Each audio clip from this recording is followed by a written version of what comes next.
I'm here in Medjugorje and I'm with, what's your name? George Carriage from Derry. You came from Derry, the hometown of Derry. Sister Claire Crockett. Oh yes, big time. And you are a friend? You knew her? I knew her, I knew her 98, around 98. I was in Mexico 92, 93, 94 as a director of missionary work.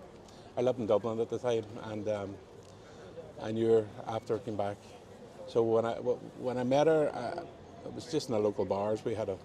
But I knew her then, and she was running around and happy as Larry. And she said to me, she says, "Are you getting a drink?" And I says, "No, I'm not drinking." I said, "But I'll get you one." So I got her a drink, and then she says to me, I says, "You're a great girl." She says, but," and I says, "What?" And she says, "Everybody asks me that, but she says, I want to be a nun. You know, I want to go out and be a nun." And I says, "Oh, Claire, no, I didn't call her sister because she wasn't sister then." I says, "Claire, that's fantastic."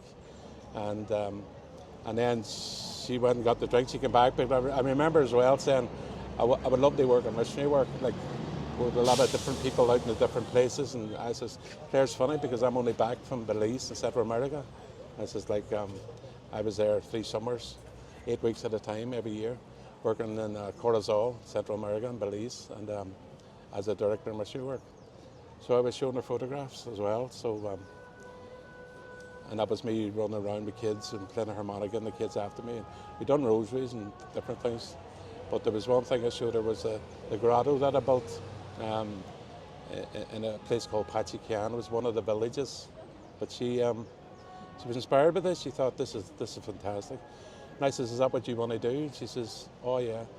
So we had a conversation then, and then we would have just split up, and she would have went her way and I went my way. But then another time I met her and we bumped into each other again, and she says, "I'm thinking very strong now, and what you were showing me in the videos is lovely. All the kids running around you playing harmonica, and you know, I didn't know then she was a musician, I knew she was doing some with the TV things, and she tried to be acting and all that stuff, and she was going on to do that, but she always says to me, like, "This is something," and let's say a photograph again, and I showed her. She says, "That's fantastic." So I showed her the video or there was no videos then, but a photograph on my phone of the grotto that I built in Belize and Corazon. But in Corazon you have one town and then you have 22 villages. So the first one was Conception Village. It's about 15 miles from Corazon, and they had no church. They had no place to pray. So what I actually done was, there was a farmer there, and I got a pole, and I looked around me and I said, right, and I put the pole into the ground, and I got a bit of cord, and I marked it out, and I said, because all my missionary boys were there, I says, "This is where we're going to build a shrine to Our Lady of Guadalupe." I says, "We build a shrine, we'll go to Mexico and we'll buy you a statue of Our Lady of Guadalupe to put on it." And sure as God, I took the young people in this hut, the locals, and I kind of says to them, "We'll do a dry stone grotto." But there was an old church was there 17 years prior to me coming there. It was only about 8 foot off the ground, but they couldn't build it. And that was 17 years, it was lying there in ruins.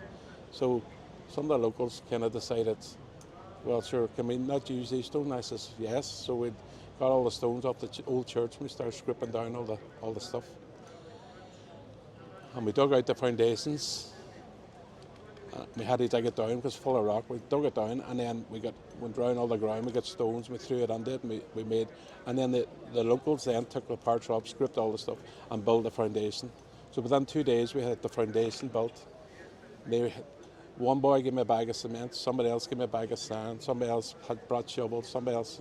So that's the providence of God. Yeah, if you let it happen, right? Yeah, because I didn't know how we were going to build it, because I didn't know if the little houses, never mind having the tools. So I says, right, okay. So we built the foundation, and then a few days later, we decided then, you know what we'll do? We'll build up and build up and build up. So every day we had to go to that village for a week. Now it was the 8th of August, it was Our Lady's Day, and we were heading home. And all they had to do then was put the roof on.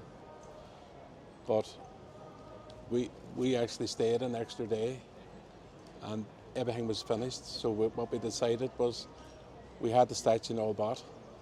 We'll have a procession from Corazon right through the town with the statue, and we presented to them, and the statue was there, and it was fantastic. So Sister Claire now, she seen this finished, and she thought that was amazing. You know, that was a great, and I says, well, I hope you do that.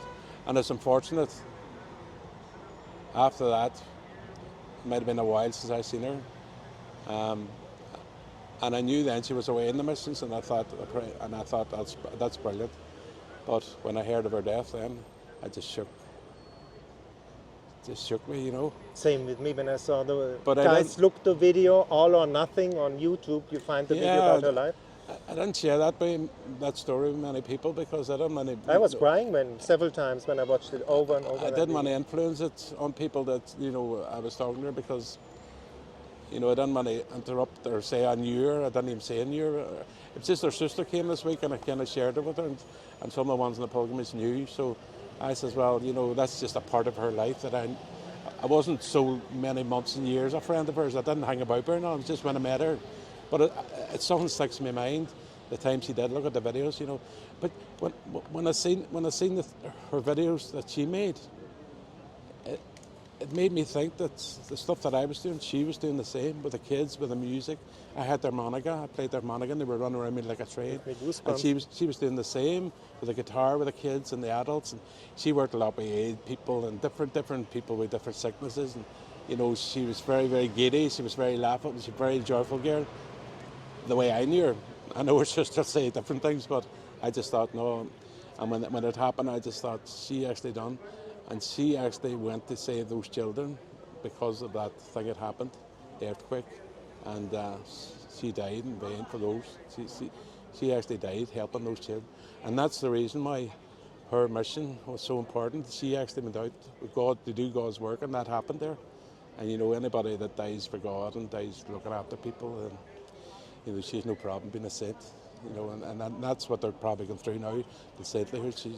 She's probably a long spell to get that, but, you know, we're all praying. There's many groups in Derry that's trying to get the inspiration. You go sometimes, because at the end you see the cemetery where she's buried. You go sometimes. Yeah, it's funny there. because my mum and my dad is above her, and my brother John's a priest. He died 3 years ago, and every time I go up to visit them, I just cycle around the bike, and she's there. So, you know, she's there, and I would never miss. Every time I'm up visiting my own family, just call around and say a prayer and say hello from me. Yes, yes, Tom, yes, I will, because I'm glad I inspired by her. I'm glad I give you the wee sticker. You have it there. You said you had it in your bed. I have it with me at home. Yeah, that's nice, and you know, it's prayer she needs now. It's prayer for family as well. And her mum and dad passed away as well, so they're in with her, and you know, it's nice to know you're three of them's together, and anything that has to happen will happen with grace, and they're all there supporting her. She's looking down on us, and, you know, that's the nicest part. But her sister's here, and you know, she has the same fun that Claire had. But I remember Claire, but she has the same outgoing, jokey, laughable person, lovely person. You know, so that's the nice part of it. Did you think when you met her that she would have such an impact? No. She has impact on people. You know, when you meet somebody, you never judge them. It's only the stories that you hear afterwards. It's only the things that you hear that, you know, you knew her from out and about. I didn't know her personally, being honest. I didn't know the ins and outs. I didn't know her way of life until I heard the stories of her and see the videos of her sisters declaring the way she was. But I never judged her because I didn't know her that well. But just that small period of time that I knew her, that meant more to me than hearing all the stories. And then when she died, and when I seen the devastation of her, the thing that happened, and all, it kind of hurt. I hurt a lot of people. Hurt a lot of people in Derry. You know what I mean? But she was one of yours. Derry itself has got a great devotion there now. Mm-hmm. I see her face going up on all the walls. I see the prayer groups, and all the groups is dealing with Sister Claire. They have a wee shop now, and they're opening it up, and they're doing prayers, and the families coming here, and there's people here, and we have our banner up at the Hill, Apparition Hill, the other day, and she helped me up the hill because I thought I wouldn't. I have sciatica in my back, 4 discs out. I says I'll take 5 steps up. I had my walking sticks and all, but I thought I'd never get up. but I got pushed up that hill. I'm And- sore now, but I got pushed up a hill the other day, and that's being honest. I thought I'd never make it up because Yeah. the last couple of weeks I've been not sleeping, just turning and tossing. Even my friend says, George, you're not getting sleep. I says, well, Paddy, can I? Because my back was sore, but I never thought I'd get up. But I done Patrick with the Order Multi score for 12 times in Westport in Ireland, up to the Reek and down and up, and no problem carrying ropes and things for the Order Multi score. And I says, I'm used to getting up hills, but I didn't think I'd get up this one. But I was ushered up that hill. I had the force behind me, just pushing me on and push. And it was nice because you were able to stop every so often. And it was lovely. It was lovely. And I got up. Apparition Hill, right? Yes, yes. And we had our big flag up there. The flag of. Sister Clare. Okay. Big giant flag. Wow. And it was precious to be able to stand with her flag up the hill and Did represent. she ever come here? I don't think so. I don't think so. No, I could be wrong, but I I don't. have the feeling as well she didn't come here. I'm sure. I don't even know if she'd been at any other. I'm sure she'd done a lot of places when she was a nun, but I don't know if she was here or Lourdes or. I mean, maybe you talked to your sister or somebody after this, but I don't know. I'm not sure. But she seems one of these figures, same like now Charlie Kirk. These figures bigger than life, no? If you look at it now, who gave their life, like you. Yeah, you see, people judge too easy and then they don't know the person. But when tragedy hits and you read their story back, some people don't get the story. Some people die in vain. Nobody knows anything about them. There's a lot of people who's done a lot of good work and they don't know about them. But this is one person we'll never forget, Sister Clare, because she went there to help kids and help the community and be a nun, and she was so good at it. And you know what happened was when she died, it was just that whole thing of her nunnery and all. It didn't stop. She's continued on up here. But I'm sure all the young people, anybody that needs prayers, pray to her, because she probably will need miracles for her to be canonized as a saint. It's part of the whole process. So I would say anybody that wants anything happening locally in Derry is they pray to Sister Clare, you know, and that's for one. That's one thing. Exactly, and You know. Charlie Kirk, for example, he said, you see a person after death, how people react to her, and look at the reactions to Sister Clare Crockett. Yes. Like me, I didn't know her. I was sitting in Spain in my apartment one night, and it came across YouTube, All or Nothing, the video of Sister Clare Crockett. I was crying afterwards, listening to that story. You know? Yeah, there was a lot of people that were shocked. You know, first of all, you hear a nun's died. Well, you hear of the earthquake, then you hear of a nun's died, and then you know she's from Derry, and then people knows her family, and people, because her mum and dad was alive, but people knows her family, people knows her. And if anybody dies in any other earthquake, no matter if it's a nun or not, and they die in a foreign country, it always gets around the city. Such, and everybody seems to know a family. They're close knit there. But I would say when Sister Clare died, it was a shock because she was a nun, and then when we got the story that she actually was trying to save the children, that makes a more impact. Because you know, when you hear somebody doing that courageous thing, that makes it all the more. That inspires people. And you know, I've heard a lot of young people around the place when you talk about Sister Crockett, Clare, and you know, they know the story. They know because of all the different pictures around the city for her. And there's prayer groups and there's novenas in the cathedral for her, and you know, so there's an ongoing process. But they do go because they know that it's a young person that died, and that they need prayers. They pray to her, and it's getting bigger and bigger and bigger. And so it's a nice thing that you know, so many people are dedicated to her, and so they should be. Yeah. It's a local girl who could be a local saint, would be one of the nicest things that Derry ever had in a long time, in the whole of Ireland actually. Yes. Along with all the rest of people, you know.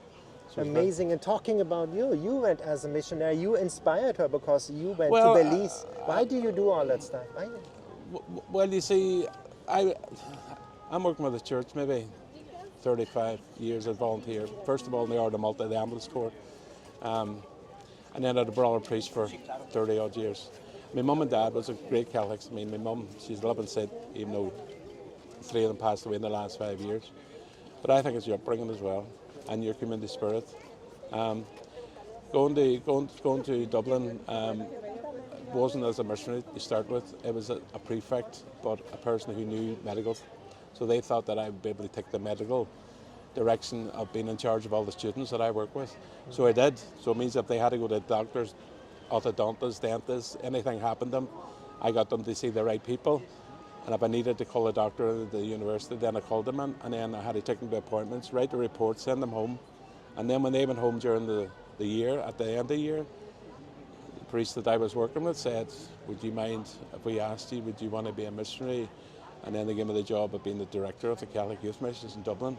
So I had to go into the secretariat then in Dublin with all the bishops to say that we want to go and work in third world countries. So they said, well, all the things that you've done, yes, you can go on. You need permission to go into Catholic schools to promote people to go to third world countries. So they says yes. So we got 15 from Ireland, and then there was a group from America, a group from Canada, and we all made up in Corozal, which is the main place. And then we had a program. The program basically was going to the villages, 22 villages, see if there was any needs, which there was a lot, go around the doors, see who was Catholics, and see what need they had, because some of them weren't ordained, or some of them weren't baptized, some of them weren't made the First Communion, some didn't make a confirmation.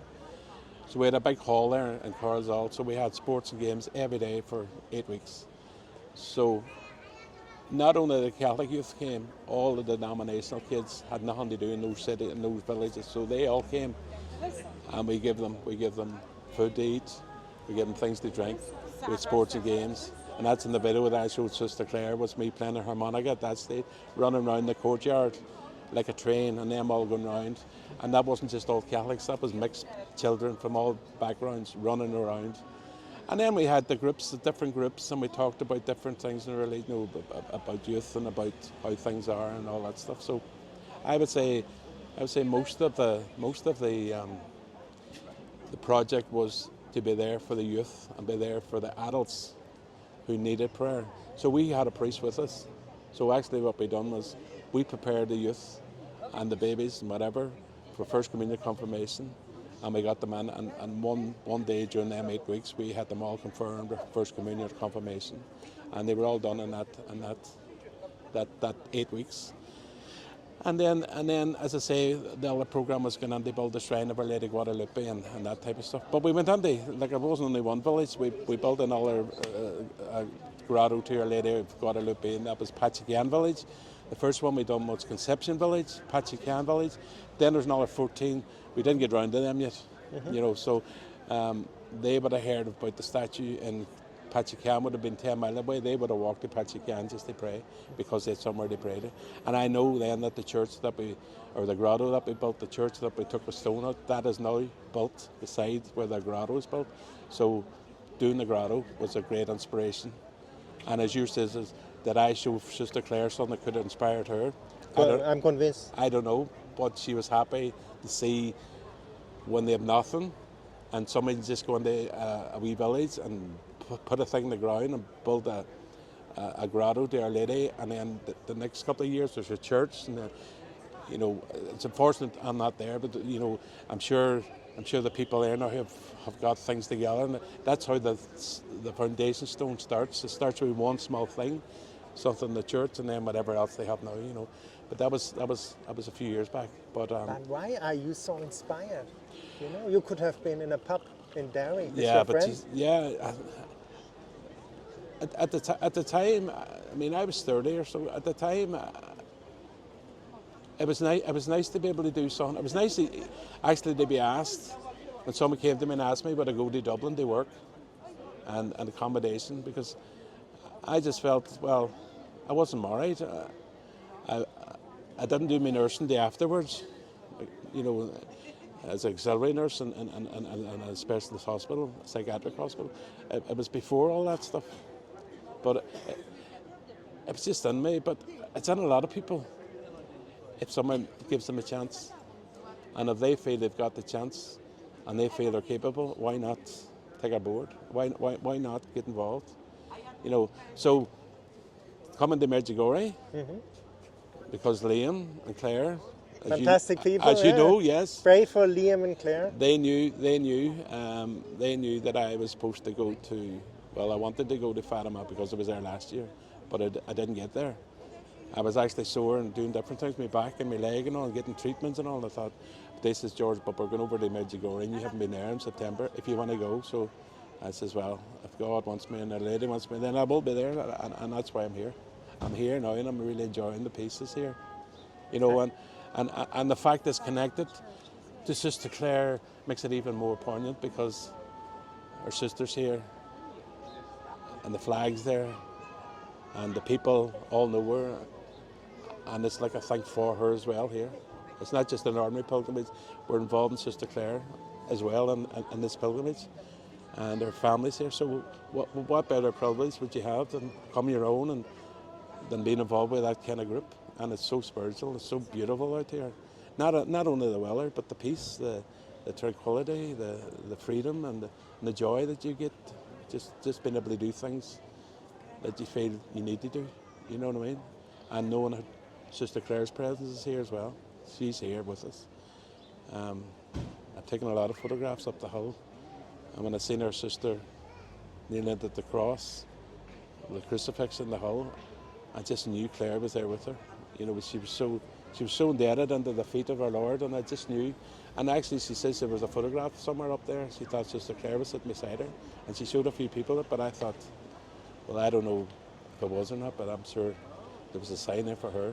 She felt her sister there. So if that's how it works, then, and this is where you have to come to. You don't have to come here to find her, but the spiritual side that I seen that young girl was with us, her sister, was phenomenal, and the peace that she got, you know. And she's such a giddy girl when I seen her, and then she was so into it, so devoted to the bottom of the cross, kissing, and just closing her eyes and praying. I knew Claire, her sister, Sister Claire, was there with her. And I think she's with us all on this pilgrimage, Sister Claire. I believe so too. Yeah, and it's funny that we're all looking for these cards, and no doubt in Derry when we go back, there'll be a few hundreds given out, you know, so this is a nice place to get our card, the card here. Maybe you also should leave in the shops somehow that they there is some of the shop.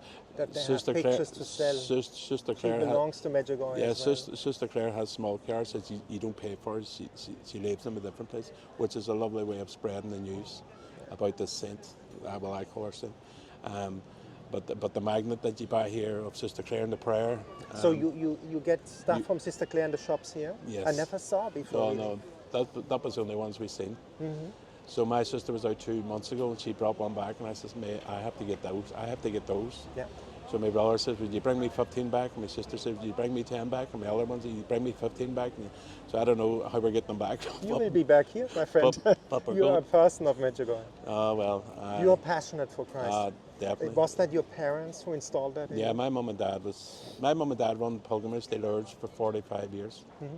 My dad started them off, even though he had a committee, but they were, because my dad used to say to us, if we went on the pilgrimage that year with him, we had a big banner in the house of Our Lady, and it was for the parish.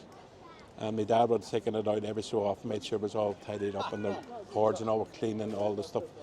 But say a night before the pilgrimage, he would have took it out and says, right. And then whoever went out, my family says, right, you're going and you're going, Paul or Kevin or Michael or me or, you know. He says, you know what you have to do. So we knew what we had to do. We actually knew that once we get that banner out to Lourdes, we had to have it every day down at the Crown Virgin, put it up, put it all together and have it stand at the Crown Virgin 15 minutes before the people start coming in so people could see the banner. And this was like a ritual for us for years and years and years. But it was just so hard when my mum and dad passed, knowing that the Lourdes then from a pilgrimage kind of dwindled a bit. But we have our memories from Lourdes, you know, and that's what you're saying. It's the upbringing of people doing what they can for the church and doing what they can for the community. That's our main objective. You know, it's not about... What do you remember of them? What did they tell you? Was it more by action, or did they tell you something about the Catholic faith which inspired you? No, it was the way they acted. I mean, first of all, when we were young, you used to lie in bed. Next thing you think you had a hole in the roof.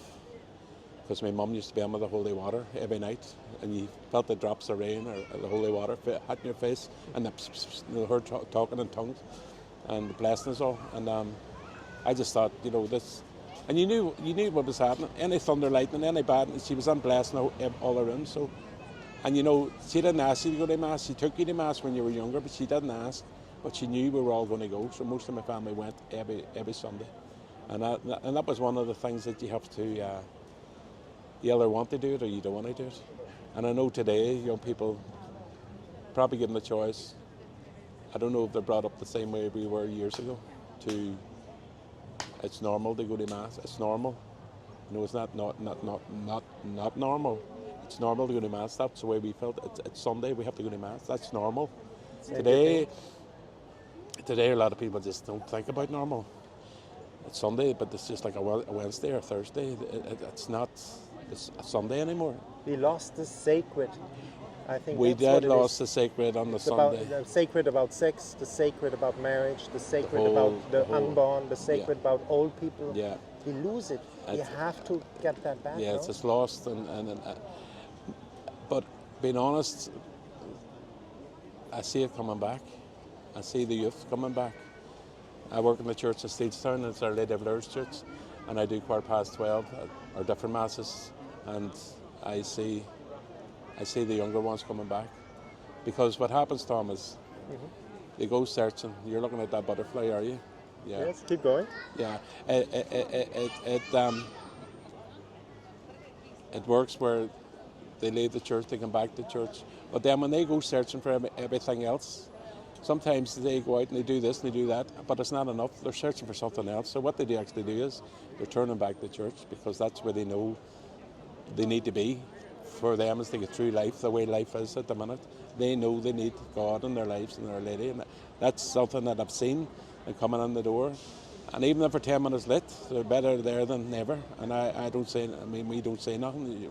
We can't anyway, but they come in and they go, and I says, well, see you later, and see you later.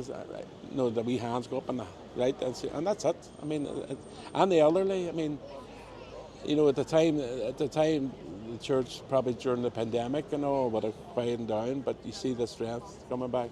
And for the first term, last couple of months ago, we actually shook hands, because we haven't done it since 2019. We say the peace of Christ. But in Germany the same thing. They were all afraid to speak. They were all afraid to talk, or put your hand out. If you put your hand out and say peace of Christ, all you have to do then is, if you really, is wash your hand. You had to start it again. I did in Germany after the pandemic was gone. Yeah, you have to. They're always scared to hell. Yeah, they were afraid to even speak. And, yes. And then we had to keep our distance and all in the church. We had to keep our distance at 2 feet and all the procedures. This is not human, my friends. Don't get fooled. My God. Give the hand again. Yes. There's something in that to give the hand. Sharing that peace, sharing that feeling of respect and love and whatever it takes. It's part of your humanity, to be a mensch. Yeah, Jewish to say be a mensch, be a human. It's part of the Mass. Yeah. It's part of the Mass. And then when I've done it again. So you can wash your hands if you feel it, afterwards, or and but it's nice to see all the things that was taken away for a while coming back. I do see it coming back, and that's a great thing to see, as I say, younger ones and older ones and middle age and all the generations coming back. So when I see my church or our church filled or half filled compared to it was a few years back, then I say, well, something's working, because there's so much going on in the world today that people need to pray and pray hard, and that's why it's great. It would be great to have a saint, a Sister Claire, in your city, that you can actually say, we have a saint in our city. You go to Lourdes and you see St. Bernard, and you go to Fatima, you see the three children of Fatima, and you go here and you see the children. You go to Assisi, you have Carlo, yes. St. Carlo Acutis now? Well, St. Carlo Acutis, I actually had a candle that I burnt in the home a couple of weeks ago. And my sister brought it from here. I told she was in Medjugorje. She burnt it. I burnt it outside, and the thing went on fire. And there was a photograph of Carlos and a photograph of Divine Mercy. Well, right round the Divine Mercy burnt. Right round the full photograph of Carlos burnt, but the faces of the Divine Mercy and Carlos didn't burn, just around them. And the glass broke on the thing that I had the candle in. So I thought, well, there's a story there. And I was waiting, because I'm in that group of the England and Ireland of the Careless Goodies association, which is one is care. But this should have been done months ago, maybe a year ago. But then the Pope died, so they had to postpone it recently. So it was lovely to see that. It was lovely to see another saint. And this saint's going to be for youth. This saint is going to be for youth. Not only because he's computers and not because he does, because he inspired youth. He worked with youth. He worked with the poor. He worked with alcohol. He worked with a lot of people. And if children need prayer for survival life, education, that's one of the people that they should be praying to now. They should hold on to Careless. And when Sister Clare is canonised, they need to grip onto these young nuns and young boys from Europe, the local areas, especially when you have them in your own city. But Careless has been known for a while. I mean, I kissed his heart, and it came to the cathedral, and I got hit. When I say hit, I mean blessed with his relic. And from that day to this day, I felt that he was nice to be dedicate yourself to him as well, or pray to him as well before even his canonizing. So I could say, well, and then when he is now, you have all these prayers, and you were blessed with his relics, and you say, well, thank God, I've actually touched or was blessed with his relics, so I can go on now in a few months and pray to him. And I'm doing the same. I pray to Sister Clare, as if she was a saint, because I believe someday she will. But I pray to her like today, even knowing her as a friend. But wouldn't it be brilliant if she was a saint, that you actually spoke to her and knew her personally? That's a gift for any person. And it doesn't matter if it's in this town or Derry or wherever. But it's a great thing to know that you never doubted about your faith. Because a lot of people go astray. I went astray. There's times in life where people say things and do things that why? There's times when things go wrong and you think, what's happening, and is there a God up there? And I watch television now, and I watch all these killings and all these people being hurt around the world, and I'm thinking, where is God? Where is he? What's happening? Why this? He's supposed to come back to us. Why does he not come back now when the world seems to be at its worst? But I believe that the messages of Fatima and the warnings about, first of all, the world could be scourged if you don't turn back to Jesus. So I'm thinking then that, it's happened the last 5 years with the earthquakes and the rain and the storms, and now the wars. And it's very touchy. It's a touchy subject. She said in Fatima, she talked about the danger of the errors of Russia, communism. Yes. If you see Charlie Kirk, who was killed now, it was because he was indoctrinated with communistic thought.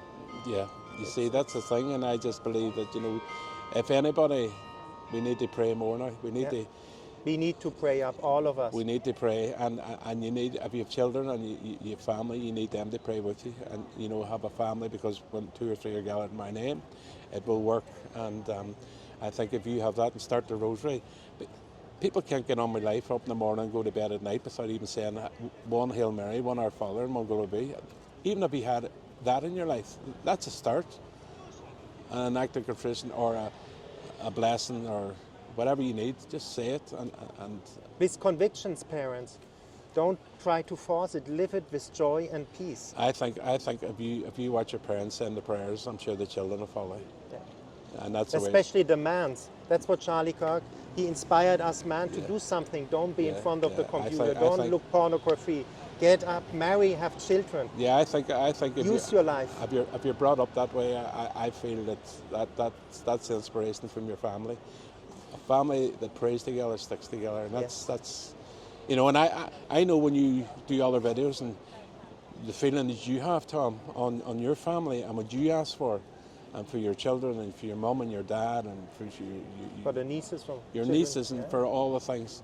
But I told you today, before we even thought about this interview, that your nieces will make their first communion or will be baptized. They will, because you have the faith. And when you spread that, and people like me that never seen you really before now are praying for you, that you never knew me. And I'm telling you now that I do pray how we for met, because it's all God incidents. So. I'll say someday soon they will decide that they will be baptized. That's without a doubt. And you pray to Sister Claire. Yes. For you give me goosebumps. Absolutely, I will. You pray to her with faith too, and that's a miracle she probably needs as well. For you to say, you know, I started praying to Sister Claire that I knew of, but I didn't know so well as much. But I have looked under her video. I've seen everything that happened. But now I'm dedicating myself to Sister Claire because she needs miracles to give you your miracle, and your miracle will be when the things that you want done is answered, and that's your children or your nieces being baptised and whatever. So it works stepping stones. You pray to her, she helps you.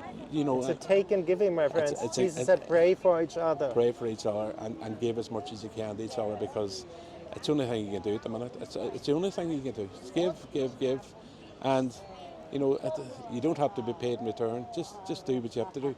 I always say, with the people, for the people. That's my motto. With the people, for the people.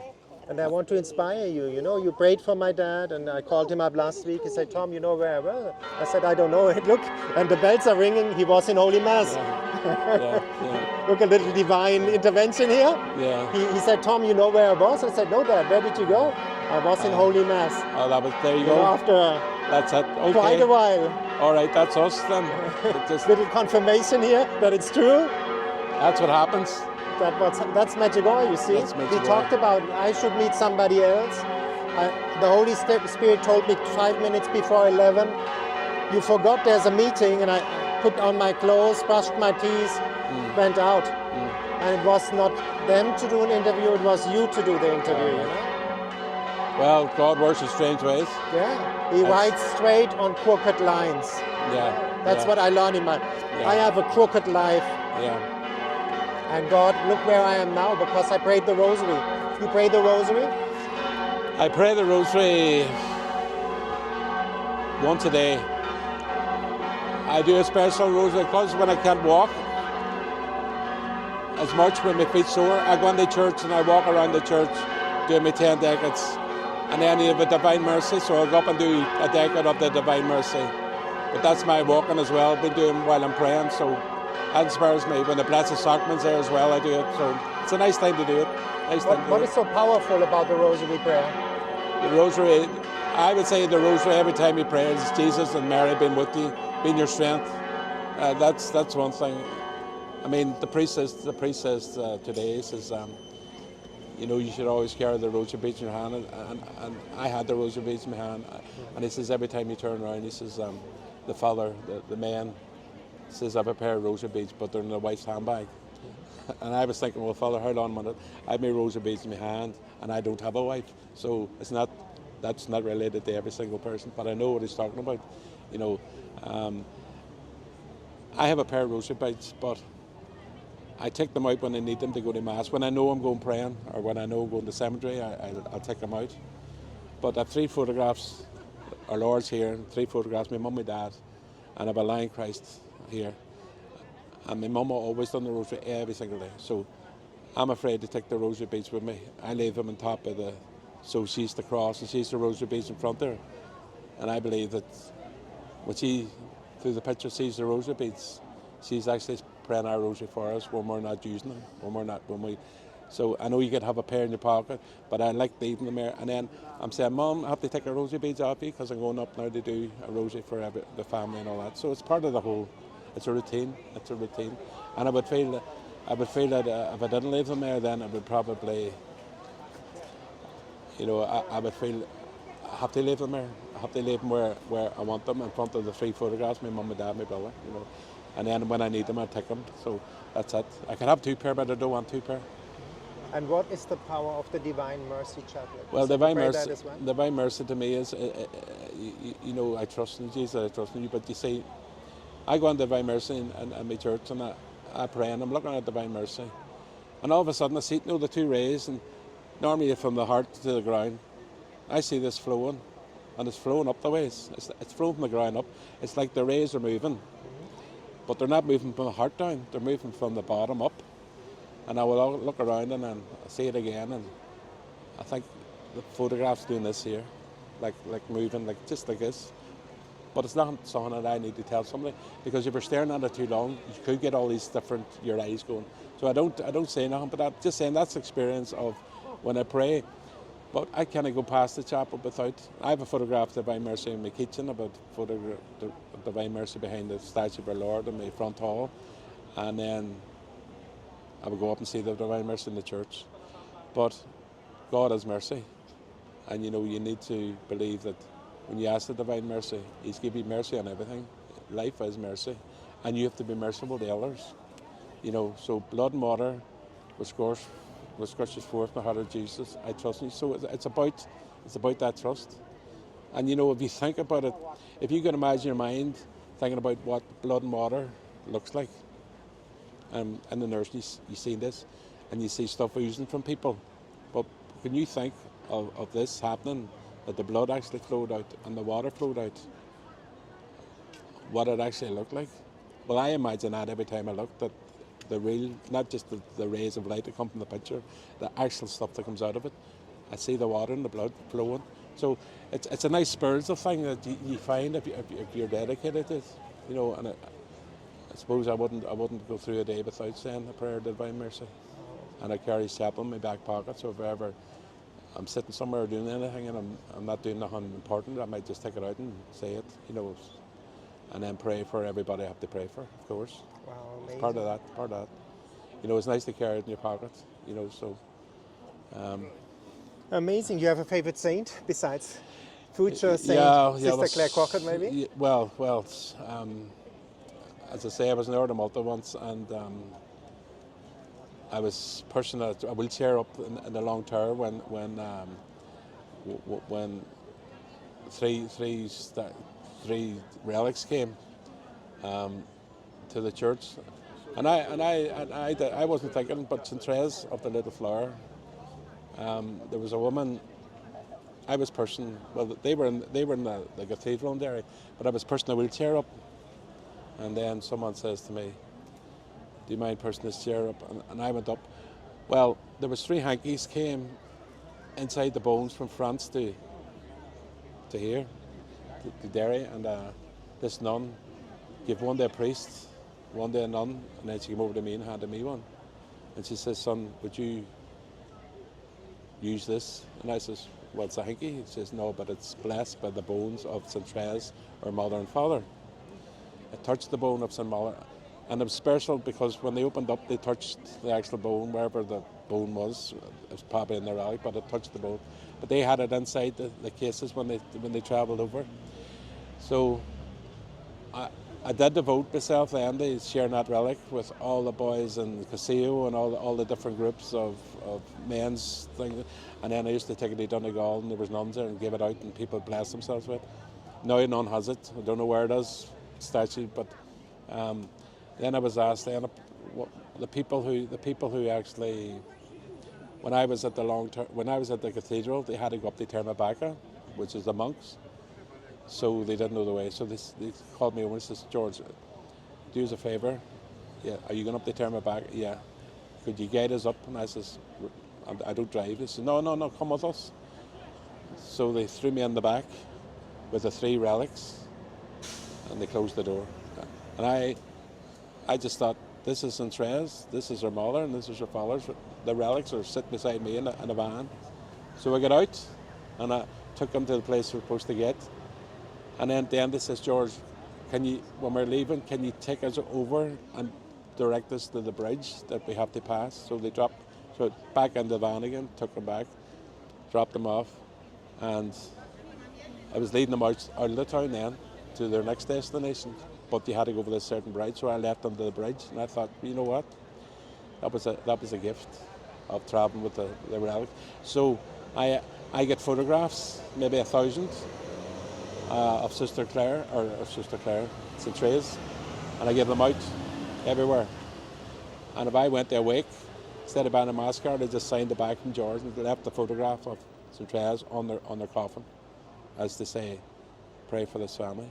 It was the way I done things, because I had 1,000 of them, and then they were all given out. So anytime I need a prayer or been hurt or whatever, I pray to then Sister Therese. So why do you do all this? sometimes when you wake up in the morning, you always say, I want to do one or two good things. I want to go to bed thanking people for what I've done. I want to be happy for what I've done. But and when I'm doing it, I might need to be able I might have to pray to somebody strongly to achieve what I have to do for the day for others. So that's the reason why I do it. So I pray. It's because you're feeling of your life. It could be just for other people. It could be just something that your family entwined into you or sparked in you. And once you do it to one person, you can do it to another person. And why not? I mean, there's things happened here where people needed a purse or needed... No, I couldn't purse the way I used to. But even opening the door for somebody, and I was out the town talking to somebody the other day, and this woman just fell in front of me. And it was just so happened that we were there. They got her up, and she couldn't thank us enough, you know. And then there was a man and woman was walking down the street the other day, and I don't know them from Adam. I think they're from England somewhere, but they had a photograph of their daughter on the back of her shirt saying, in memory of Mary. And I thought, and it was an old woman and a man, and I just happened to stop and say, excuse me, I'm George, I'm from Ireland. I'm just sorry that you probably lost somebody. And the tears were trapping her then, and I thought, she says, my daughter died a couple of weeks ago. I went, oh my God. I said, well, I'm sorry, I'll say a prayer for you. But it didn't stop there because we were talking then for 20 minutes, and it was like, now I'm saying, look, I experienced my mum, my dad, my brother dying within a few years. And I says, it'll never be easy. But I says, when you cry in the towel because you're putting your whole pressure in the cloth and you're getting everything from here up.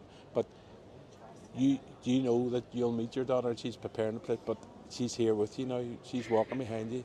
And whatever was saying, the tears were tripping, but she felt so, at the end of it, she felt so joyous. She felt whatever we said at each other or whatever. She says, son, she says, when I came to Medjugorje, it was you I was supposed to meet. It was somebody like you I was supposed to meet.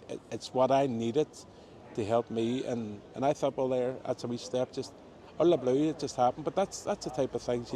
That's the type of things you need for yourself. It's the type of thing other people need for other people. And it isn't planned. So you wake up in the morning and you say, I hope or I wish I could do one thing for somebody. And it could be the smallest or the biggest thing, but it's done. And once it's done, you go to bed at night and thank God for it. And if they're a wee bit happier, then that's it. Did you make the experience when you live in the intention, thy will be done, to live in the divine will? Jesus, I trust in you, yes. That you guide me, that life is becoming more peaceful, joyful. The problems are there, but you see the hand of God helping you? Well, as a person says, if you pray, if you think about prayer, you'll do prayerful things, you'll do good things. If you change your mind to things that you know doesn't concern prayer, doesn't concern helping people, or doesn't concern community work, or doesn't concern going to mass or doing your confession or doing your, then if you've geared in other things, you'll lose your way. You need intervention. You need to be on the right side. And as the priest says today, there's no point in giving for 5%. There's no point in asking and giving 10%. You need to give your whole self and say, I give myself to you, therefore my life is in your hands. And you know, people say, oh, you just can't do that, you can't ask. I says, yes you can. I'm not there yet. I'm not 100% yet. I know I'm doing stuff, but it's not 100% the way God wants it. And I know there's a few percent that I need to get myself geared into, but I'm getting there, you know. But at least I'm trying to get there. I'm not just doing the 5% thinking that's all right, or 10% and saying that's all right. I'm trying to get to that percentage where I can be happy with my life for being part of the Catholic faith and being part of the community, and whatever I do, it's for the good of others, not for me, you know. And as I say, it's because my mum and dad worked in community work stuff and they done the church stuff and all, and I want to be like them. You know, I want to be not known as a person and getting praise for it. I don't mean it that way. I know. I just want to do what, you know, God wants you to do. Yeah, my family knows you. If somebody, all my family are committed people. All my family pray. You know, so I've nothing to be ashamed of. I've nothing to be. It's just something that you need to do to be done. You know, it's one of those ones. Wow, amazing. But you know, you only can hand over your life to a God you love. You know He wants good for you. A lot of people think God the Father is an angry old man with a white beard. No, He's far And from He wants that. to send us to hell when we make a mistake, and is very happy to send us. A lot of people think that. If you don't eat up the food, God will punish you. No. You see, this white man with white beard, people portray him as a white man with white beard. And then when things happen in the world, God, where is he? What is he doing? But he's actually working on stuff. He's working behind the scenes. You know, there's a thing called. I always thought if like this priest in here says he was in the army. I always thought army people didn't become priests, and then other people go out and shoot or be party bombings and shootings, and then have a priest within that organisation. I was saying to myself, well, how can you be a priest and bless people when they're out? And even though it does defend your country, fair enough. So, I mean, God works in different ways, and you know, it's come to a stage now, and this time of life, we need to be very careful and just think to ourselves, well, you know, which road do you want to go down? Where do you want to come from here? And just because it doesn't happen in your country, people suffering. Our country did suffer, like our own town suffered through the Troubles. But you have to pray now for peace. Peace around the world is one of the biggest things that people have to pray for, because before it gets worse, before it gets better, it'll get worse. Yeah. And if people don't start praying, then I don't know where we're going to go. But in the meantime, I'll do some of the praying for some people, but they also And it starts with us inside. Our Lady says, pray for peace in your heart, in your family, in your community, in your country, in the whole world. Yeah, you have to have your faith. And how do you have that peace? You have it. You have a personal relationship with Christ, like you talk to Him, like you talk to Him. Yeah, like yeah. It's funny. Sometimes I beg Him. Sometimes I think He's not listening to me. But other times you're saying, "Oh, I know you are." I always get signs. I'm looking for my sign here, and this is probably it. Or, you know, it's not that I need answers. I need a sign. I need a sign that you're actually listening to me, and that makes me more spiritual, more happier when I get that sign. Because things happen when I was in different places like Lourdes, and you know, I was telling you about the candle burning on my T-shirt and all, came out like the grotto front, and then butterflies and birds. And you saw the butterfly passing by. You said, "Tom, are you looking at the butterfly?" Yeah, I notice these things, and Sister Claire's sister would be one of those people who, she knows Sister Claire's about her because a butterfly swam around her the other day and kept on going, and she says, "Oh, I know, because that's her there." And she was with us. She keeps on getting me. She just flew around her, and I thought, you know, these signs, or you know, you have the butterfly, or you have. I love the robin. I love seeing a robin, or a bird, a robin, red-breasted robin. It's a sign of love, and your loved one's been around you. And maybe a feather falling in front of you, that's another sign of a loved one being around you. Or if you hear your ears, if you're lying down in bed, or you hear them squealing for no reason, that's another one trying to get through to you, and your Holy Spirit coming saying, "I'm here, don't worry, so I'll give you a sign." No, so that, and then it goes away. But all these wee signs, or like I said, meet that woman and her being happy after what we talked. You get all these wee positive signs, and you're not out looking for them, but I always like to see that wee sign, and I do get it sometimes, you know what I mean?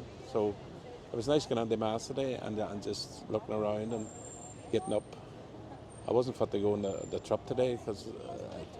See how we met? I should have met somebody else. I met you. Yeah, I wasn't meant to go on the trip either. So that's Our Lady who arranges here. Yeah, so I thought, you know what, and I wasn't coming.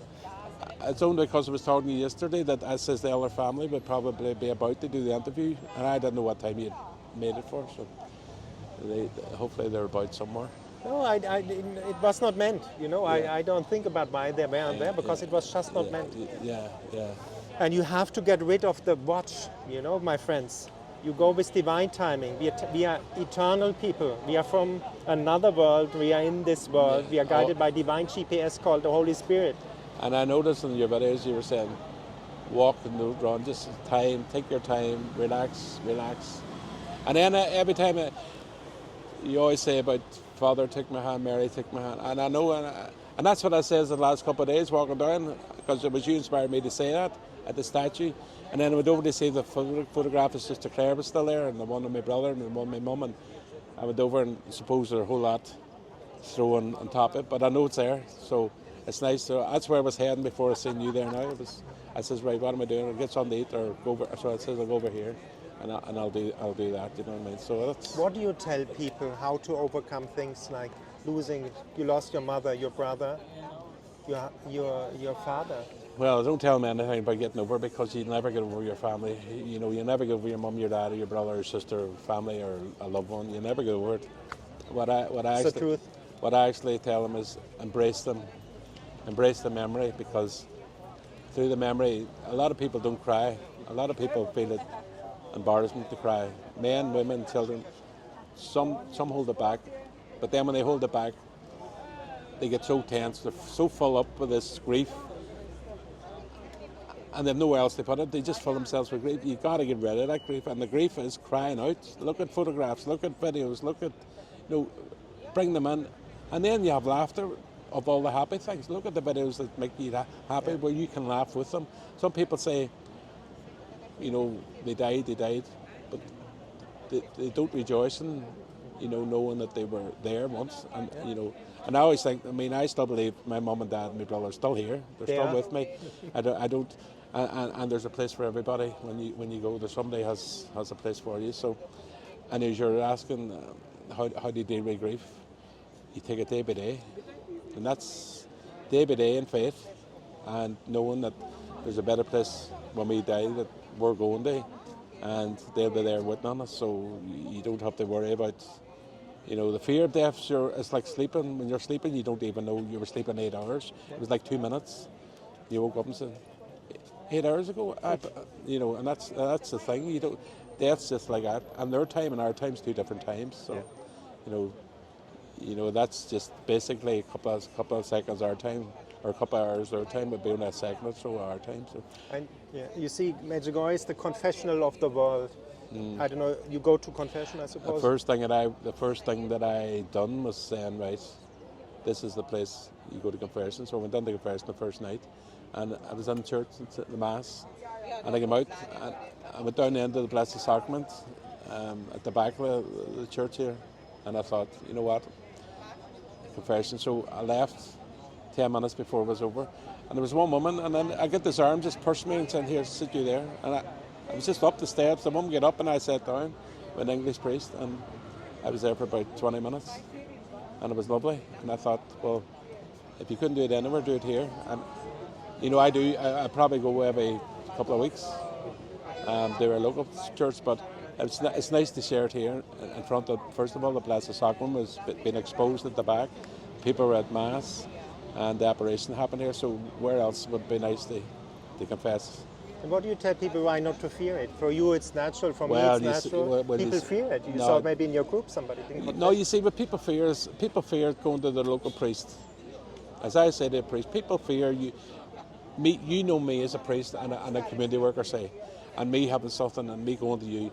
I don't want to be left where you're judging me every time you see me and saying, oh, he told me this, but nobody else knows. But that's people need to go, because you're like it's given your confession to the priest, but you're actually speaking to God through the priest. The priest is only an instrument. He's not the confessor. He's blessed you with his blessing from the Pope. The Pope gets it from God and Peter and all that. So it goes through the stepping stone, but it's actually Jesus is actually blessing. So why be afraid to say anything to the priest? Because really it goes in there and out there, because he's not going to remember every single sin everybody told him, but he's going to bless you anyway, and he's going to give you God's blessing. So it's God's blessing is actually blessing you and forgiving you. But it's nice to relieve the stress, relieve the pain, relieve the... Speak it out, bring it to the light. Yeah, and not hold... I mean, why would you? Why, if you haven't anything to be fearing, why not go and just say... There's times I went up and says, forgive me for what I've done, and that was it, I'm all right. And the priest said, all right, George, I'll see you later. And that was it. And I would say, well, if that's all. Or there's other times you're saying, well, what did I do wrong this time? Well, right, say it, but you go. You're not leaving for 6 months or a year and say, "I'll build it all up then and have a weight on my shoulder and then go on and throw it all off the priest." You know, it's nice to go up every so often. It's part of your religion too. You see, it's part of your faith. So why not? And then our faith states we are in a state of grace. We can receive the Eucharist. Seems a lot of people, young people, don't understand anymore what is the Eucharist. Can you explain? Well, when you receive Jesus in your hand or in your mouth, it's not something to be laughed at. I mean, I used to ask the question, if I went to Mass today and had another Mass tonight, can I receive it again? It says, of course you can receive Jesus every. Normally people say you receive it one day, you can't receive it next, but you can. Twice normally they say. If it's two different Masses. But it's the body of Christ. It's feeding you what you need. It's feeding you God Himself. It's feeding you. It's not like eating a burger, and it's actually Jesus.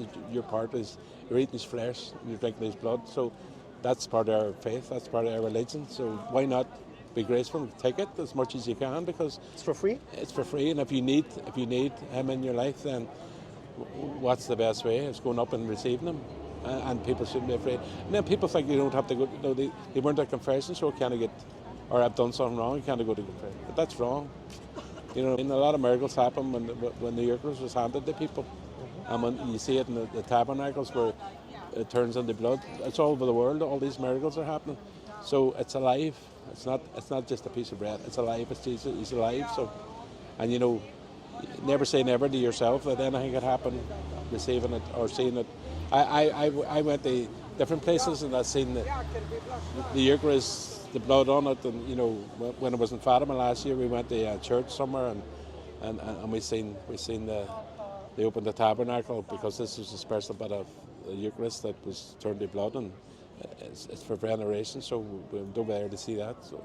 So it's happening all over the world. So you know, that's part of it.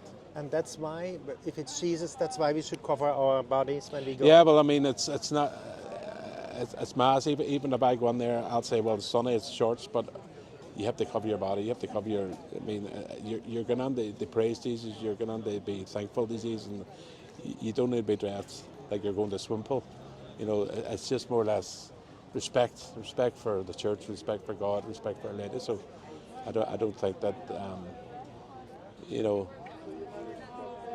I'd say wearing clothes is, most people dress up on a Sunday to go to Mass. The time of the retreats in Derry, they used to have suits and all, and the retreat and the mullers used to have flowers, the followers used to have flowers, and the mullers used to, and everybody was dressed up, and you knew where they were all going, because they were all dressed. You knew they were all going to church. Now I don't know if that's faded now or if it's still the same, but I think if they brought it back them days, people distinguish what it's all about when they see all these men walking up the street, and then another weekend it's all the women walking up the street, the retreats, and it was such a blessed time. My mum's away to the retreat today. We'd go up and get a game of football, and then the women, they would say, we'll do this because the men's all the way to retreats. You know, it was a break-up, but it was lovely because you knew then, and then you knew then when it was finished, because they went up with their roses on their coats and all the men walking on the one street with all these roses and their suits and all. It was lovely. It's lovely. I haven't seen that in a long time. Yes, here you see it in Medjugorje. If you see tomorrow, Sunday, if you're here, come at 11 o'clock, before 11. Look what's happening here on the streets. Compared to today? It's, Compared to the way they were closed today? Like, you will see. It's Croatians tomorrow, but isn't it? Yeah. On Sunday, it's impressive. You know, the women have long dresses, they have long hair, they come with the children. They have all 3 children, 28, how it was before. Their custom. And right. You know that they're going to Holy Mass. Yes. And it has an impression on children. I remember my parents, they went like that. Because when I was doing the missionary work in Belize, the Sunday was the same. Everybody was out, and you know, so even the people lived in the weakest parts of the country and what you would call a shock, they all came dressed. They must have one suit or one, but they all wore it on the Sunday. You knew it was a Sunday because they all came dressed. And you notice the difference. You notice, which is lovely because it transforms the whole week of sad and the day of rejoice, and they come and they know they're visiting Jesus, so they know what's happening, and that's. I want to add something here. I just saw this morning a video by Charlie Kirk, who said we have one day off, no phone. He had no phone, nothing on, only with the family to talk. That we learn to talk again. Yeah, well, it's very. We can disagree on things and not hit each other. I use a computer. I use my phone, but a lot of people just, when you look at them, There's no conversation in the homes. Yes. You go on the 6 of them or 7. It's not my family home, it's just any home. Or you go into a place, it's just phone. The communication between mother, daughter, son or wife, whatever, brother, sister, it's diminishing big time because of the phone.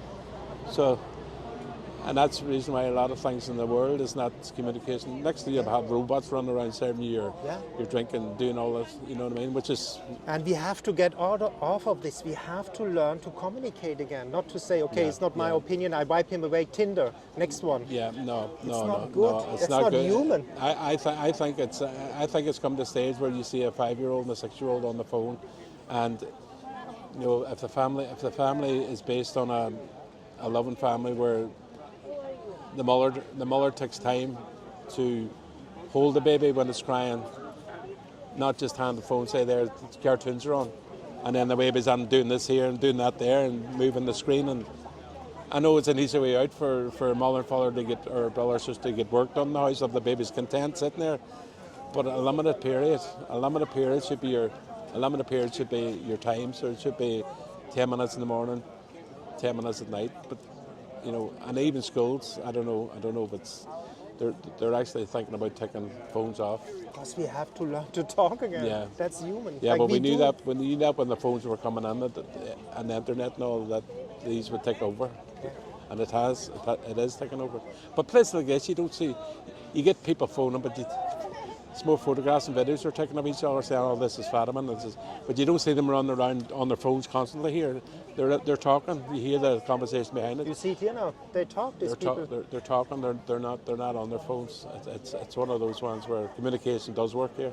Yeah. You know what I mean? So that's maybe that's also Medjugorje, to become human yourself again and to talk. That's what you have. But you have to come here for that. I mean, you have to come here to open up and to express your ways and to say hello to people and learn different cultures and different things, and go into shops and say hello and, you know, have a conversation, you know, and that's it's learning out how people feel, it's learning how people love, it's learning what country you're from, it's learning out your language, it's learning out your culture, and it's talking, and that's looking at a screen, being able to talk back home to Ireland and saying, oh, hello, how are you, and all that.